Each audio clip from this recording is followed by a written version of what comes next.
High guys, very good morning from Kalabagan মাঠ থেকে বলছি। নিপন মিডিয়া ইউটিউব চ্যানেলে আপনাদের স্বাগত। নতুন একটি ব্লগ ভিডিও নিয়ে হাজির হলাম। এই আমার পেছনে হচ্ছে কলাবাগান, তার মধ্যে মটর আছে দেখতে পাচ্ছেন এখন। আর এই পেছনটায় দেখা যাচ্ছে চেরি গাঁদা ফুল সবেই লাগানো হয়েছে। আর পেছনে আছে গাঁদা ফুল গাছ, চলেন দেখাই। আমার এই চ্যানেলে নতুন নতুন ব্লগ ভিডিও পেতে এবং কমেডিয়ান ভিডিও পেতে অবশ্যই সাবস্ক্রাইব করবেন। ছবিটা এই দিক থেকে ভালো আসছে না, এদিক দিকে ভালো আসছে। তো কেমন লাগে আমার এই ব্লগ অবশ্যই কমেন্টে জানাবেন। বেশি দূরে যাব না, গাঁদা ফুল গাছ প্রায় শেষ। ওই দূরে দেখা যাচ্ছে গাঁদা ফুল গাছ কলা বাগানের মধ্যে দিয়ে।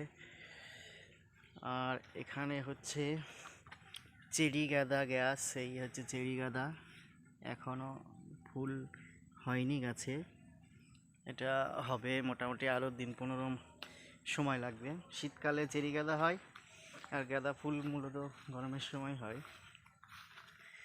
কমেডিয়ান ভিডিও কেমন লাগে অবশ্যই কমেন্টে জানাবেন। এই ধরনের নিত্য নতুন ভিডিও পেতে চ্যানেলটি সাবস্ক্রাইব করবেন, Nipon media YouTube channel. Video করতে করতে গাছে একটা লঙ্কা পেলাম, এই একটি লঙ্কা। চারিদিকে কিন্তু সুন্দর পরিবেশ, কলা বাগান, ফুলের চাষ। এই খানিকটা মটরের চাষ হয়েছে। তো গাইস, ব্লগ ভিডিওতে আপনাদের ভালো লাগে আশা করি। আপনাদের রিল ভিডিও দিয়ে আনন্দ দিতে পারি, এটাই অনেক। আমার একটা ফেসবুক পেজ আছে নিপন দাস 007, পেজ থেকে যারা দেখবেন তাদেরকেও ধন্যবাদ। এবং কমেডিয়ান রিল অবশ্যই কেমন লাগে জানাবেন।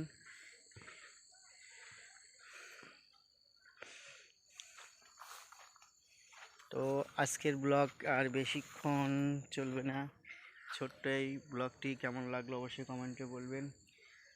অ্যাকচুয়ালি দৃশ্যটা দারুণ, চারিদিকে সবুজ আর সবুজ। এই দূরে রজনীগন্ধা ক্ষেত আছে, গাঁদা ফুল গাছ দেখালাম, কলা বাগান দেখালাম। তো টাটা, বাই বাই, আবার দেখাবে অন্য কোনো ব্লগ ভিডিওতে। ততক্ষণ ভালো থাকুন, সুস্থ থাকুন, থ্যাংক ইউ।